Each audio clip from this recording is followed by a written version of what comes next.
Hello guys, kembali lagi di Zoo Official. Jadi gimana nih kabar kalian? Sehat semua kan? Terima kasih ya yang sudah mau meluangkan waktu untuk menonton channel ini. Oh iya, terima kasih juga yang sudah mau like, komen, dan subscribe. Sebelum kita memulai videonya, intro dulu ya guys.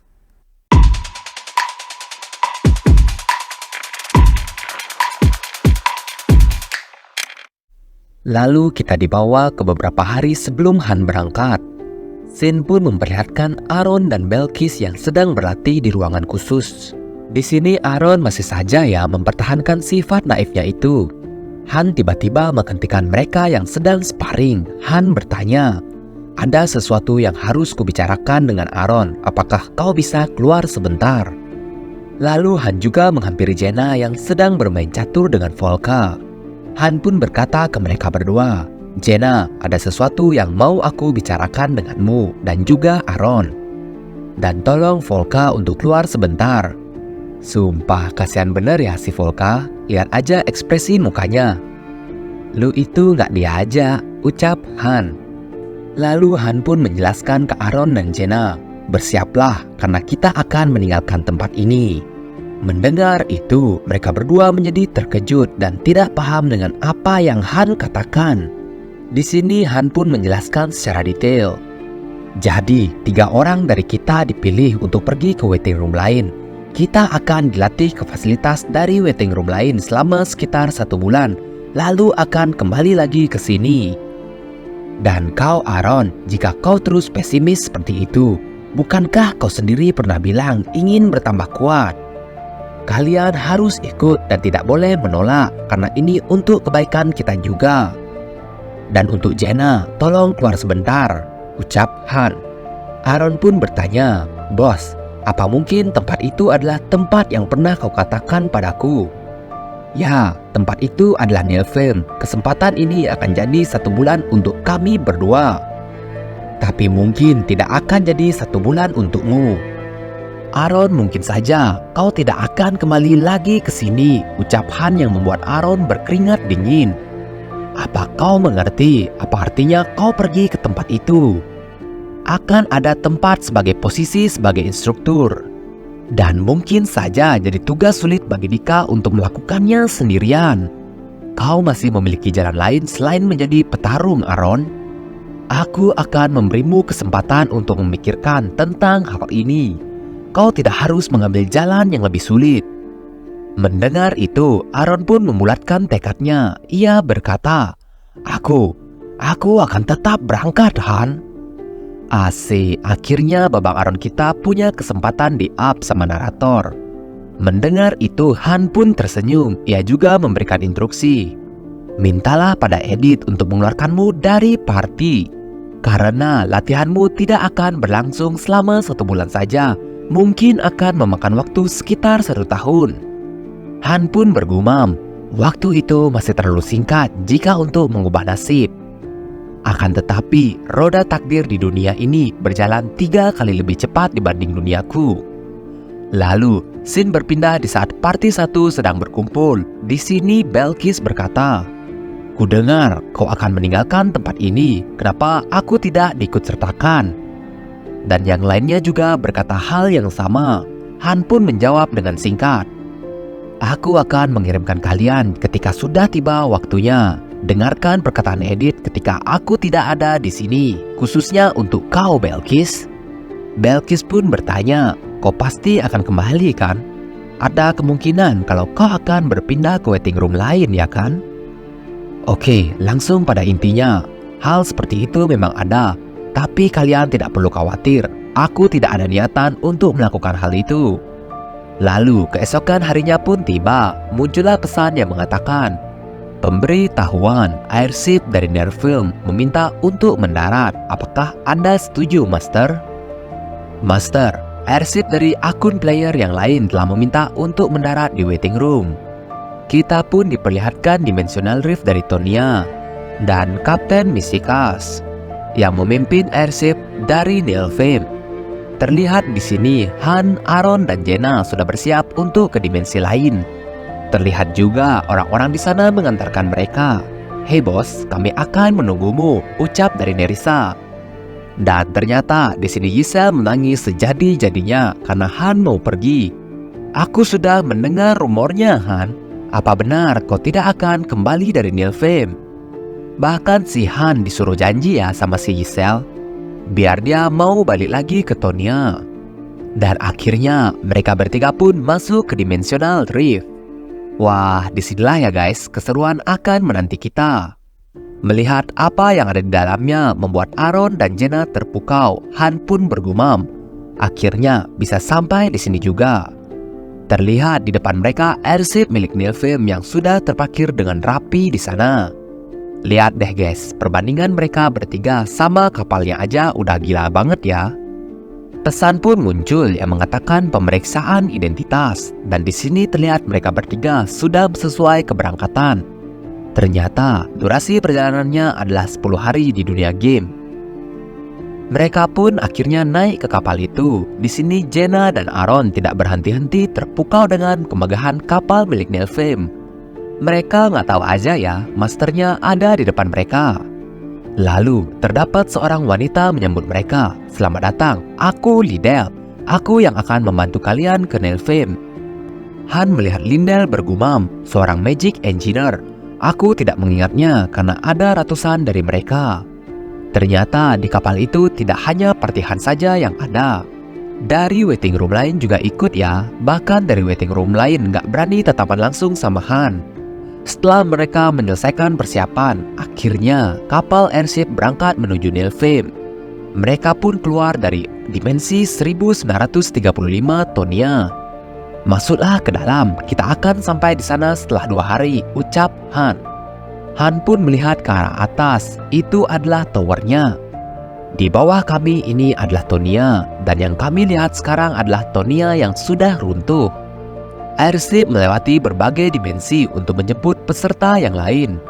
Mereka adalah para hero yang terpilih untuk mengikuti program pelatihan di Nilfheim. Ada 20 peserta termasuk kami yang menaiki airship ini. Sisanya ada di airship yang lain. Tiba-tiba di saat Han sedang beristirahat, terdapat pengumuman. Pengumuman kepada seluruh penumpang airship. "Kita akan segera tiba di tujuan. Silahkan keluar dan berkumpul di deck airship." Akhirnya mereka pun tiba dimensi ke 1106 Nilfheim. "Dilarang bersandar pada tepian airship, akan berbahaya jika keluar dari barrier pelindung," ucap Lindell. Setelah itu terlihat banyak pesawat yang lain berterbangan ke arah Nilfheim. Bahkan melihat itu Jenna sampai terbelalak ya. Di sini Lindell menjelaskan itu adalah Sigrita 01. Itu adalah airship yang bisa mengangkut 30 combat airship. Lalu yang mengawal di sampingnya itu adalah Truth 03 dan Truth 18. "Oke, kita cukupi dulu penjelasannya karena kita telah sampai," ucap Lindell. "Selamat datang di Nilfheim." Bahkan di Nilfheim banyak banget ya pos-pos untuk memarkir airship. Di sana mekanismenya benar-benar tertata dan tiap pesawat udah punya parkirnya masing-masing. Jadi nggak sembarang ya guys. Emang beda ya kelas dari Master Loki, semuanya itu harus tertata dan terperinci. "Tempat ini luar biasa," ucap Aaron dan Jenna yang tidak ada henti-hentinya terkagum. "Ini sih BA aja guys," gumam dari Han. Tiba-tiba terdapat seorang instruktur mendekati mereka. "Jadi kalian adalah peserta pelatihan fase ke-7. Namaku Elderkin Brach. Aku instruktur lanjut di Nilfheim. Ikuti aku sekarang." Jadi Elderkin Brach ini peringkat ke 114 di Nilfheim. Kalian berbarislah dan masuk satu persatu. Lalu terdapat Kruco yang sok jagoan bertanya, "Mesin apa itu? Apa yang terjadi jika kami masuk ke sana?" "Yang benar saja Pak Tua," ucap Kruco itu. Mendengar Kruco yang tidak sopan, langsung disikat aja sama Elderic. Melihat apa yang terjadi di depan mereka, semuanya pun diam dan bahkan sampai merinding. Han pun bergumam, dia mungkin berada di level 70 dan berperan sebagai instruktur senior. Tidak ada di antara kami yang bisa mengalahkannya, meskipun kami menyerangnya secara bersamaan. Pesan pun bermunculan, Anda tidak bisa melihat status window dari target. Mereka pun akhirnya menaiki lift dan menuju ke tempat latihan. Selama menaiki lift, mereka melihat penduduk dari Nilfheim yang sedang beraktivitas di sana. Ya, akhirnya mereka sampai di fasilitas tempat latihan Nilfheim lantai 2. Nah, tempat latihannya aja udah luas banget ya. Kebayang deh perbandingan Nilfheim sama Tonia itu gimana. Di sini Elderic menyuruh mereka segera berbaris, tapi ada aja ya netizen yang komen, "Dasar, Pak Tua gila yang terobsesi dengan barisan." Mendengar itu, langsung aja ya Elderic memberikan tekanan ke wanita itu dan membuatnya sampai bersimpuh. Melihatnya pun Han bergumam, perasaan ini berasal dari skill intimidasi. Kebanyakan orang di sini adalah mereka yang berperan sebagai pemimpin di lobby waiting room lain. Jadi, cara terbaik untuk mengendalikannya adalah dengan cara paksaan. Kalau kau sampai ada yang berani bertingkah secara arogan dan melewati batas, pasti akan langsung dihajar habis-habisan. Yah, inilah dia ya guys, lantai-lantai yang ada di Tonia. Kalian bisa cek sendiri deh. Mungkin aja bisa di-post dulu ya videonya. Oke, kita lanjut. Lalu, ada kroco lain yang lagi-lagi berulah. Ia berkata, Hei, memangnya kami sungguh bisa bertambah kuat kalau hanya melakukan apa yang kalian suruh. Kalian tidak akan menyesal kalau kau mau menuruti kami. Elderkin memang menyuruh kalian untuk tetap dalam barisan, tapi dia juga tidak terlalu mengharapkan apapun dari kalian. Buat diri kalian nyaman, asalkan kalian tetap tenang. Lalu, terdapat seseorang yang berbicara di atas panggung. Selamat datang semuanya. Namaku Elsid Paradisa. Aku kepala petugas yang bertanggung jawab atas seluruh pelatihan di Nilfheim. Yah, inilah dia Elsid Paradisa, peringkat ke-9. Mulai hari ini, kalian akan menerima pelatihan dari kami. Kami di sini juga tidak akan memaksa kalian untuk melakukannya. Kalian bisa saja kembali tanpa melakukan apapun. Kami akan tetap melakukan yang terbaik untuk memberikan pelatihan pada kalian. Tapi, semuanya terserah pada kalian mau mengikutinya atau tidak. Hei kau yang di sana, ada berapa airship di tempatmu? Tanya dari Elsid. Hah? Aku? Kami hanya memiliki 2 airship, ucap orang itu. Total semua airship yang ada di Nilfheim adalah 427 unit. 210 kali lebih banyak dibanding di tempatmu. Mungkin perbedaannya adalah kami lebih kuat 3000 kali. Apa yang sebenarnya ingin kau katakan? Apa kau mau mengejekku, hah? Tanya orang-orang di sana dengan marahnya. Lalu Elsid berkata, intinya adalah, apakah kalian bisa memenuhi ekspektasi dari master kalian? Bahkan master kalian tidak bisa dibandingkan dengan master Loki kami. Han yang mendengar itu pun bergumam. Jadi seperti ini yang terjadi. Aku sendiri bingung kenapa ada banyak sekali orang di sini. Elsid melanjutkan pidatonya. Takdir apa yang akan datang pada kalian ketika kembali ke lobi masing-masing setelah menyelesaikan pelatihan di sini? 80 dari 100 orang hanya akan mati sia-sia seperti bidak catur dan 10 lainnya akan menghilang sebagai tumbal untuk yang lain. Itulah takdir kalian di sini. Kalian akan diperlakukan layaknya mainan dan dibuang seperti sampah tanpa ada rasa hormat sedikit pun. Akan tetapi, tempat ini berbeda dengan itu semua. Jika kalian bisa membuktikan kelayakan kalian, kalian juga akan menerima hadiah yang layak. Inilah kesempatan kalian untuk menjadi bagian dari Nilfheim. Han di sini pun menyimpulkan perkataan Elsid. Alasan pertama Nilfheim mencari hero untuk pelatihan adalah untuk menambahkan jumlah gem. Dengan biaya 500 gem per hero, kurang lebih 50.000 gem pasti terkumpul. Alasan kedua adalah untuk merekrut hero-hero baru. Elsid Paradisa aslinya bukan berasal dari Nilfheim. Dia adalah hero dari tempat lain yang ingin menyerangku ketika aku gagal menaklukkan lantai 80 dan kehilangan banyak pasukan. Pada akhirnya aku menghancurkan lobi miliknya dan menangkap Elsid hidup-hidup. Siris meminta untuk mengeksekusi dia, tapi karena saat itu aku sedang membutuhkan prajurit baru. Aku membiarkannya hidup dan menerimanya sebagai bagian dari Nilfheim. Di sini Jenna bertanya ke Han, apa yang dia maksud untuk kita bisa tinggal di sini?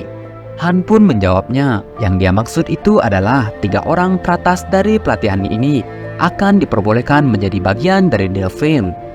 Orang-orang yang dikirim ke sini adalah hero favorit dari masternya masing-masing.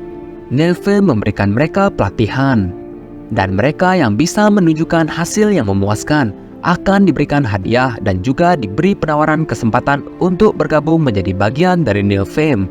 Setelah itu, mereka melakukan negosiasi dengan master asli mereka. Harganya pun bervariasi ya, mulai dari 1.500 gem sampai 5.000 gem tergantung potensi dari hero tersebut. Karena sekali premium summon, itu biayanya 500 gem, sedangkan dengan harga 1.500 gem, kau bisa mendapatkan setidaknya hero 3 bintang atau yang lebih tinggi lagi. Para master mengetahui hal seperti itu dan akan pasti menerimanya. Hal inilah yang menjadi kekhawatiran Ysel sebelum kami berangkat. Elsit pun keluar dari panggung. Ia juga berkata, "Pikirkanlah baik-baik, dan tentu saja Nilfgaard akan bertanggung jawab atas semuanya." Lalu, para instruktur mengkategorikan para hero yang ada di sana. Totalnya ada 54 warrior dan 46 thief. Yang ingin menjadi warrior ke bendera merah dan yang ingin menjadi thief ke bendera biru. 54 dan 46, totalnya ada 100 orang. Di sini Jaina ke bendera biru. Han dan Aaron memilih menjadi warrior dan ke bendera merah. Lalu setelah upacara itu, kita pun dibawa ke sebuah tempat di Nilfgaard. Ternyata, para instruktur sedang melihat skill dan kemampuan bawaan dari para hero, agar mereka bisa mengetahui pelatihan yang cocok diberikan oleh tiap-tiap instruktur. Han pun bergumam melihat itu. Para pendaftar akan dibagi menjadi 4 tingkatan berdasarkan stat dan skill yang dimiliki.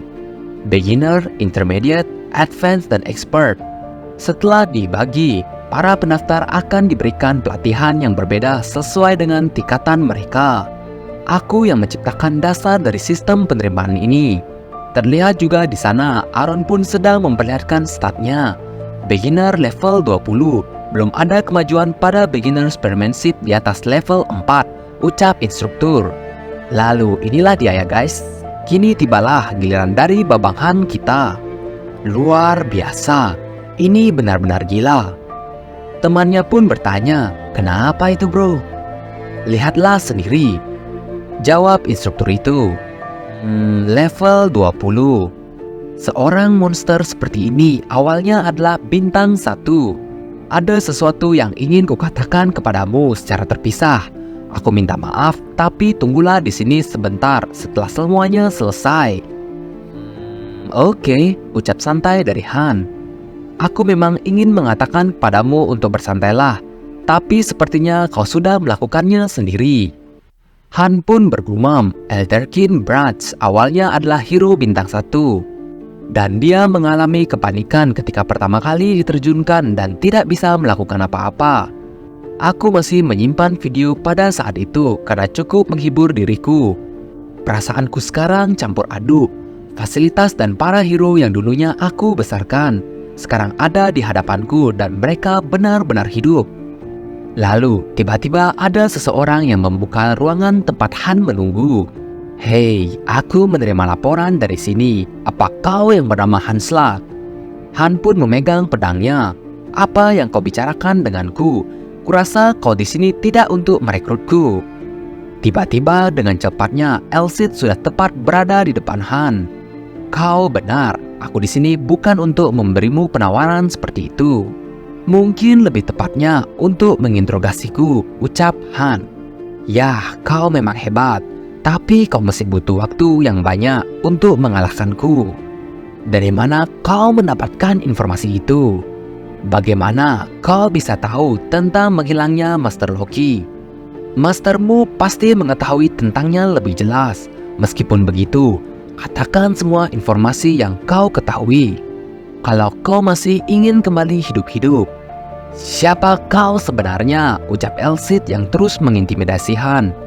Ini Han mukanya datar benar ya, nggak tahu aja si Elsit masternya tepat di hadapannya. Han pun menatap remeh Elsit. Ia berkata, "Ini sudah menjadi tidak menyenangkan lagi. Kau ingin tahu siapa sebenarnya diriku? Hei kau yang di sana, keluarlah," ucap Han. "Sesuai perintah Anda," ucap seseorang yang sudah memata-matai mereka berdua dari tadi. Han pun berkata, "Sepertinya memang benar. tidak ada tempat di Nilfheim yang tidak bisa kau jangkau oleh matamu. Tidak lain dan tidak bukan, itu sudah pasti kau, Yurnet. Lalu dengan cepat Yurnet pun bersimpuh dan ia berkata, "Saya menyambut kedatangan Master." Ya, inilah dia, Yurnet Sid, peringkat kedua di Nilfheim. Sin pun berpindah ke Tonia, tempat waiting room dari Master Whatever. Ternyata di sini mereka kedatangan hero lain juga ya. Senang bertemu denganmu, namaku Gilbert. Aku instruktur di sini, namaku Dika. Senang bertemu juga denganmu. Aku dengar dari orang-orang sebelumnya tentang tempat ini. Kalau tidak salah, aku akan berakhir mati jika tidak bisa beradaptasi dengan cepat. Sungguh tempat yang mengerikan, jadi kau instruktur di sini. Aku ini hidup di gunung, jadi aku tidak terlalu tahu tentang kehidupan di luar itu. Tapi sepertinya di sini aku harus belajar berburu dari seorang anak kecil, ucap Gilbert merendahkan Dika. Bahkan sampai sok-sokan yang ngeremes tangan Dika. Dika pun berkata, "Biar aku ingat-ingat, kalau aku datang ke sini lebih dulu dari kalian semua. Tempat ini punya aturan yang berbeda dibandingkan dunia kalian sebelumnya. Jika kalian mau berusaha dengan keras, kalian akan menjadi lebih kuat suatu hari nanti. Tapi jika tidak, kalian hanya akan berakhir sebagai mayat." Tiba-tiba Edith pun datang dan berkata, "Cukup ramai juga, apa mereka summon baru di tempat ini?" Aaron pergi dan sekarang ada 3 posisi yang kosong, jadi aku berpikir untuk melihat-lihat ke lantai 1.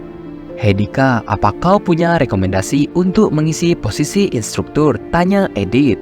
Dika pun menjawabnya, "Ada beberapa orang yang cukup ambisius belakangan ini, dan beberapa dari mereka sudah lebih kuat dariku. Rod, dia cukup kuat dan punya rasa tanggung jawab yang besar, pasti akan mudah untuk bekerja sama dengannya. Anan, dia bersemangat dan penuh dengan energi, jiwa kepemimpinannya cukup lumayan.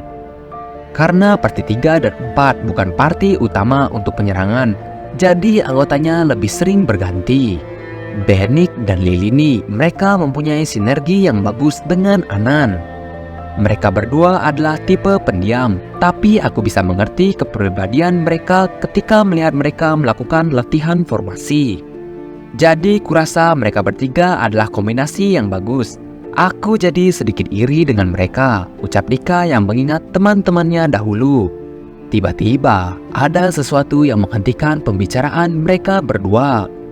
Cahaya itu jangan-jangan, dan bahkan summonnya tidak di lantai 1, tapi di lantai 2. Dan inilah dia orang-orang yang baru disummon oleh Master Whatever. Lalu kita kembali ke Nilfheim. Han pun berkata ke Yurnet, "Kau sudah pasti tahu semuanya, tapi kau tetap datang terlambat." "Tolong maafkan saya, Master. Sebenarnya saya sedang membuat persiapan untuk menyambut Anda." "Dan kau berani sekali, kau meninggalkan luka di tubuh Master," ucap Yurnet ke Elsid. Di sini langsung panik banget ya muka si Elsid. "Oh astaga, apa Anda baik-baik saja, Master?" tanya Yurnet. Han pun menunjuk Elsid, sepertinya dia lebih terlihat tidak baik-baik saja.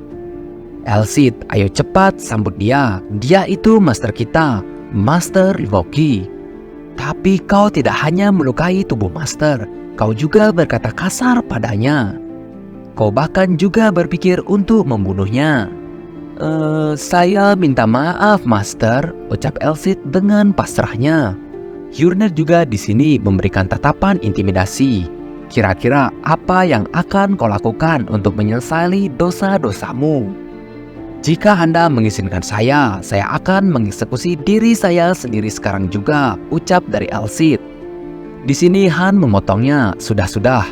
Jika kau tidak tahu apa-apa dan hanya melakukan pekerjaanmu saja, memangnya hero mana yang akan berpikir kalau masternya akan masuk ke dalam dunia game ini?" "Ya, saya pasti berpikiran begitu, Master. Kalau kau itu beda lagi kasusnya.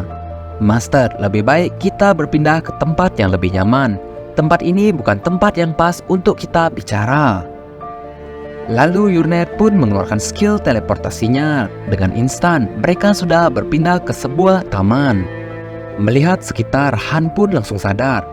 "Kalau aku bisa melihat langit dari sini, Berarti tempat ini adalah tempat tertinggi di Nilfheim, yaitu lantai 13.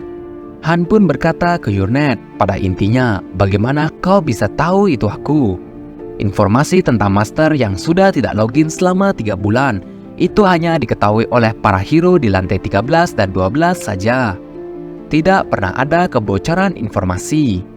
Jadi kalau ada orang luar yang tahu tentang informasi itu, orang itu pasti Anda, Master. Ketika Anda menghilang, saya tahu kalau Anda telah jatuh atau masuk ke Mobius. Dan informasi tentang Anda yang datang ke tempat ini hanya diketahui oleh saya dan asisten saya, Nils Slade. Kurasa jadi 3 orang sekarang termasuk Elsit. Dan apakah Anda ingin menemui yang lainnya juga? Saya bisa memanggil mereka semua jika Anda menginginkannya. Saya yakin mereka pasti senang. Nihaku dan Muden sedang ada urusan di luar Nilfheim. Hanya aku dan Ridigon yang siaga di sini. Apa Siris tidak ada di sini? Tanya Han. Dia sedang keluar, Master, ucap singkat dari Yurnet. Di sini Han bergumam. Nihaku bertanggung jawab dengan permasalahan eksternal. Jadi dia pasti sering pergi keluar. Dan Muden memang memindahkan tempat tinggalnya keluar Nilfheim. Tapi kalau Siris, dia itu jarang pergi keluar. Lalu Han bertanya ke Yurnet, "Hei Yurnet, apa kau tidak membenciku? Aku pikir aku akan mendapatkan tusukan dari belakang ketika aku di sini." "Apa yang kau maksud itu, Master? Apa kau pikir kau menggunakan kami seperti bidak catur? Anda tidak membeda-bedakan kami. Anda selalu memberikan kami kesempatan. Kalau itu bukan Anda, Nilfheim pasti sudah lama menghilang. Anda itu sudah lebih dari cukup untuk kami, Master Loki.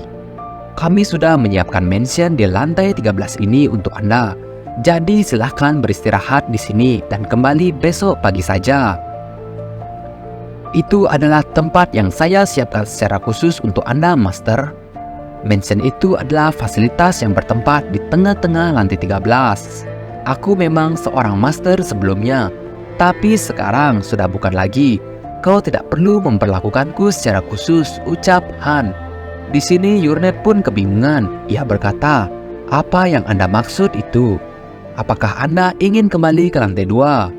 Saya sudah menyiapkan banyak hal untuk Anda, bahkan pesta penyambutan juga." "Tidak, terima kasih Yurnet," ucap singkat Han. "Lalu bagaimana cara kami membalas Anda, Master? Ada banyak sekali hal yang ingin saya katakan dan lakukan untuk Anda." Han pun lagi menjawab, "Aku ada jadwal pelatihan, jemput aku ketika pelatihannya sudah selesai." "Master, bagaimana kalau kami membubarkan semua peserta pelatihan dan memulangkan mereka semua? Dan kami akan mengganti semua instruktur yang lembut untukmu." "Ditolak," ucap Han lagi. "Ruangan yang ada di tempat latihan lantai 2 itu kecil dan tidak baik untuk Anda, Master. Saya bisa melihat aura seorang penguasa yang ada di sekitar Anda," ucap Yurnet. Han pun bertanya ke pelayan Yurnet, "Apa kau juga melihatnya?" Sepertinya tidak," ucap singkat pelayan Yurnet. "Ini sih pelayannya nggak bisa baca situasi ya." Seketika, Yurnet pun langsung memberikan intimidasinya ke pelayannya sendiri. "Sumpah, ini kocak bener pelayannya. Ya, aku akan kembali sekarang, jadi tolong bukalah pintu dan buatlah agar tidak terlalu mencolok." "Baik, Master, sesuai perintah Anda," ucap Yurnet. "Yurnet, kau sudah bekerja keras dengan baik tanpaku. Apa aku yang sekarang ini masih kau anggap sebagai Master?" "Tentu saja, Master." Tiba-tiba ada tekanan yang sangat kuat. Orang itu berteriak, "Yurnet, di mana Master sekarang?" Yurnet pun menyuruh Han untuk segera masuk ke portal. Sepertinya Ridigon menyadarinya. Dia datang dengan merusak barrier pelindung. Dia adalah orang yang paling ingin bertemu dengan Anda. Meskipun biasanya Ridigon itu tenang, tapi akan sulit untuk menghentikannya ketika dia sudah terbawa emosi seperti ini. Han pun akhirnya pindah dari lantai 13 dan kembali ke lantai 2. "Apa itu spell ilusi? Kenapa orang-orang tidak sadar ketika aku muncul di sini?" gumam Han. Tiba-tiba gumam Han terpotong. "Jika Anda mencari rekan-rekan Anda, silakan Anda ke arah sini." Lah, kenapa pelayan ini ikut sih? Astaga. Jangan khawatir, Master. Kalau ada seorang yang berani mengganggu Master, saya akan langsung menghancurkan lehernya, ucap pelayan Yurnet. Astaga, Mama. Aku mau pulang aja deh kalau gini, ucap dari Han. Oke guys, akhirnya sudah mentok lagi ya. Banyak bener nih yang minta babang Han kita dilanjuti. Emang dari segi cerita, top banget dah babang Han kita. Oke, menarik ya untuk ditunggu kelanjutan ceritanya hanya di Zoo Official. See you guys.